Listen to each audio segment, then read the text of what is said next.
empresario no es fácil.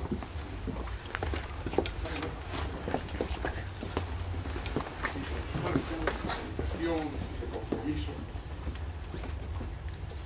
Ser empresario hoy es complicado. Los empresarios no tenemos en estos momentos buena imagen. No la tenemos. Y luego diré por qué.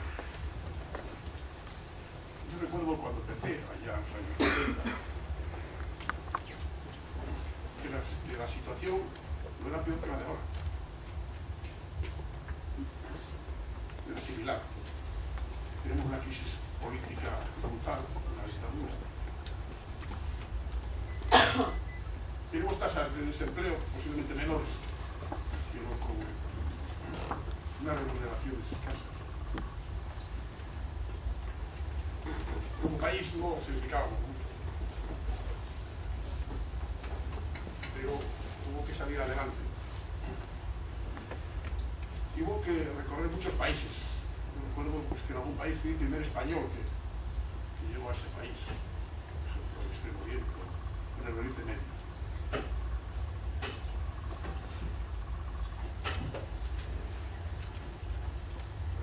Y Raúl me recordaba algunas de las experiencias, algunos fracasos que había tenido a lo largo de mi vida. ¿Qué me preocupa hoy, en la madurez de mi vida, o al final de mi vida? Os decía que los empresarios, los más atractivos en estos momentos, es que hemos perdido el norte de lo que debe ser una actividad emprendedora. Él recomendaba un libro. Yo les recomiendo otro. La teoría de los sentimientos morales de Adam Smith, uno de los padres del liberalismo. El problema de hoy, dentro de las dificultades económicas, la crisis política, etc., la mayor crisis que tenemos en este momento es una crisis moral. El presidente del Consejo Social de esta universidad, Manuel Pizarro, permanentemente está haciendo una catequesis por todas partes diciendo que lo más grave que ha habido en este país es la crisis ética que tenemos. Así que los emprendedores que hoy recibís premios o los que vais a seguir, si no vais a ser éticos, no seáis emprendedores. Abre uno los periódicos todas las mañanas y es una angustia. Porque salimos emprendedores que no hemos dado testimonio de responsabilidad con la sociedad. Salimos emprendedores que no hemos tenido responsabilidad por Hacienda.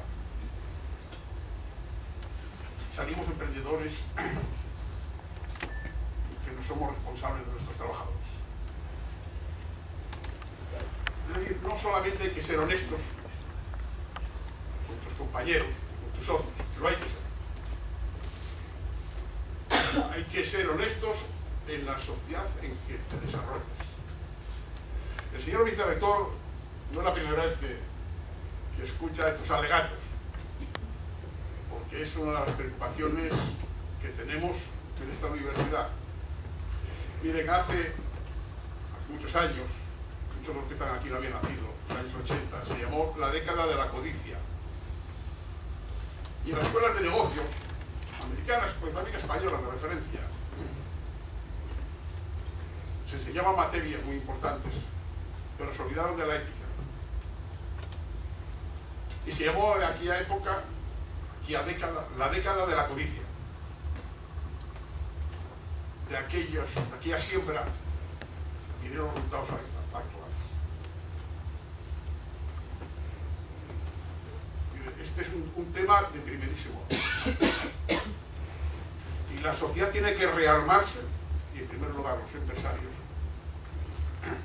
en descubrir las raíces éticas de su actividad. No vale todo. Esto que les digo a ustedes o a vosotros, lo digo en la COE, lo digo en el Consejo Superior de Cámaras, las instituciones a las cuales he estado durante muchos años y sigo vinculado. No vale todo. Y cuando empezáis ilusionadamente proyectos que van a marcar vuestra vida, pensar que tenéis que ser referentes para los demás. No me encierro en mí mismo, voy a ver si gano dinero, a ver si me forro, a ver si me lo llevo por delante. No vale. No vale. Las sociedades occidentales, no solamente en España, tienen esa crisis, o digamos, en otras sociedades. En esta universidad, en concreto, en todas las titulaciones, se está introduciendo una competencia de ética. Estamos convencidos de que no quede solamente en el currículum, que luego se incorpore a la vida de cada uno. Porque construir un país no es fácil. Salir a los mercados exteriores es fácil. Yo he caído también en tentaciones cuando llegas a países del área mediterránea, países árabes, donde no puedes vender si no das comisión. Donde tienes elementos fronterizos que no sabes cómo comportarte en muchas de las ocasiones.